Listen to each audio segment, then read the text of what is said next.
మరో 3 నెలల్లో కేరళ అసెంబ్లీ ఎన్నికలు జరగనున్నాయి. కేరళలో ప్రస్తుతం సిపిఎం నాయకత్వంలోని ఎల్డీఎఫ్ కూటమి అధికారంలో ఉన్న సంగతి తెలిసిందే. అయితే ఈసారి జరిగే ఎన్నికలు వామపక్ష కూటమికి అగ్ని పరీక్షగా మారాయి. ఒకవైపు కాంగ్రెస్ నాయకత్వంలోని యూడీఎఫ్ కూటమి పుంజుకుంటోంది. మరోవైపు స్థానిక సంస్థల ఎన్నికల్లో బీజేపీ సత్తా చాటింది.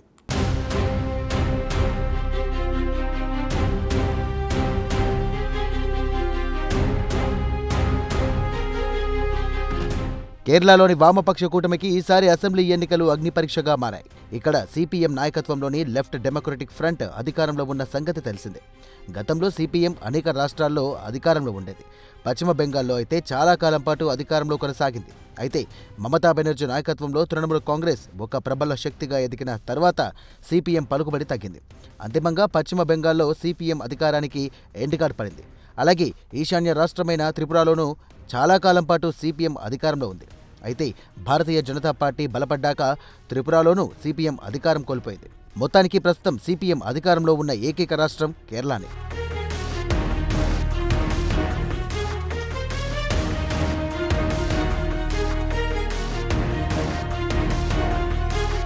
ఇదిలా ఉంటే కొంతకాలంగా పినరయి విజయన్ నాయకత్వంలోని వామపక్ష కూటమి ప్రభుత్వానికి ఎదురుగాలి మొదలైంది.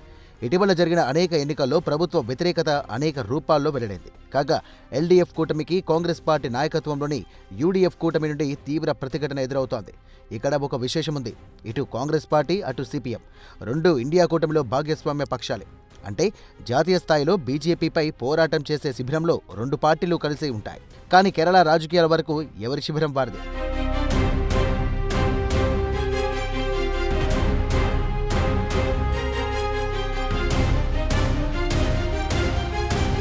ఇదిలా ఉంటే ఇటీవల కేరళలో అనేక స్థానిక సంస్థల ఎన్నికలు జరిగాయి. ప్రధానంగా గ్రామ పంచాయతీ, తాలూకాల స్థాయి ఎన్నికలు జరిగాయి. ఈ ఎన్నికల్లో అధికార పక్షమైన ఎల్డీఎఫ్ కూటమికి భారీ ఎదురుదెబ్బ తగిలింది. స్థానిక సంస్థల ఎన్నికల్లో అనేక సీట్లను కాంగ్రెస్ నాయకత్వంలోని యూడీఎఫ్ కూటమి గెలుచుకుంది. ఈ గెలుపు యూడీఎఫ్ కూటమికి నైతికంగా బలాన్నిచ్చింది. ఈ నేపథ్యంలో కేరళకు చెందిన AICC general secretary KC Venugopal Mahapanchayat పేరిట పార్టీ తరపున ఒక పెద్ద కార్యక్రమాన్ని ఏర్పాటు చేశారు. కాగా ఈ మహాపంచాయత్కు కాంగ్రెస్ అగ్రనేత రాహుల్ గాంధీ కూడా హాజరయ్యారు. స్థానిక సంస్థల ఎన్నికల్లో గెలుపొందిన కాంగ్రెస్ కార్యకర్తలను రాహుల్ గాంధీ అభినందించారు. ఈ జోష్ను అసెంబ్లీ ఎన్నికల్లో కూడా చూపించాలని రాహుల్ కోరారు.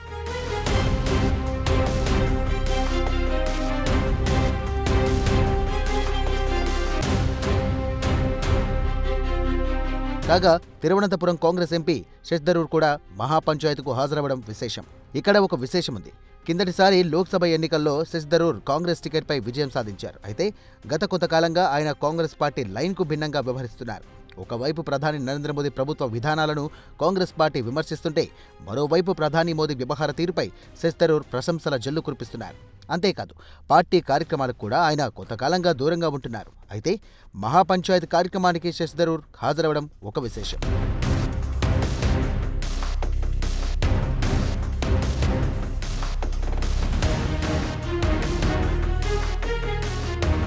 ఇదిలా ఉంటే భారతీయ జనతా పార్టీకి కేరళ ఎప్పుడూ ఒక కొరకని కొయ్యగానే ఉంది. దేశంలోని అనేక రాష్ట్రాల్లో కమలం పార్టీ విజయవంతంగా చొచ్చుకుపోయినా దైవభూమిగా పిలిచే కేరళలో మాత్రం పాగా వేయలేకపోయింది. అనేక ప్రయత్నాలు చేసినప్పటికీ కేరళ రాజకీయాల్లో బీజేపీ పాగా వేయలేకపోతోంది. ఇందుకు ప్రధాన కారణం కేరళ మౌలికంగా వామపక్షాలకు చిరునామాగా ఉండటమే. అలాగే వామపక్షాల తర్వాతి స్థానంలో కాంగ్రెస్ పార్టీ ఉంటుంది. దీంతో అటు లెఫ్ట్ పార్టీలను ఇటు కాంగ్రెస్ను ఎదుర్కొని కేరళ రాజకీయాల్లో భారతీయ జనతా పార్టీ కాలు మోపలేకపోతోంది.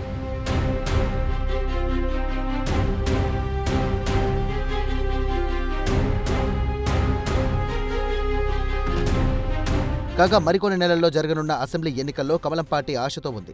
అయితే కేరళలో అధికారానికి వస్తామన్న భ్రమలు కమలం పార్టీకి లేవు. అయితే కనీసం కొన్ని సీట్లు గెలుచుకొని మనుగడ నిరూపించుకోవాలని కమలం పార్టీ తాపత్రయపడుతోంది. ఇందుకు కారణం ఇటీవల జరిగిన స్థానిక సంస్థల ఎన్నికల్లో కమలం పార్టీ అనేక చోట్ల జయకేతనం ఎగరవేసింది. దీనికి పరాకాష్ట తిరువనంతపురం మేయర్ ఎన్నిక. ప్రతిష్టాత్మకమైన తిరువనంతపురం మేయర్ ఎన్నికల్లో కమలం పార్టీ ఘన విజయం సాధించింది.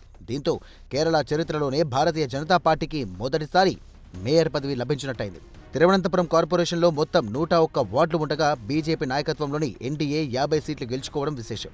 కాగా ఈ విజయం నేపథ్యంలో కేరళ బీజేపీ కార్యకర్తలను స్వయంగా ప్రధాని నరేంద్ర మోదీ మెచ్చుకోవడం కొసమెరుపు.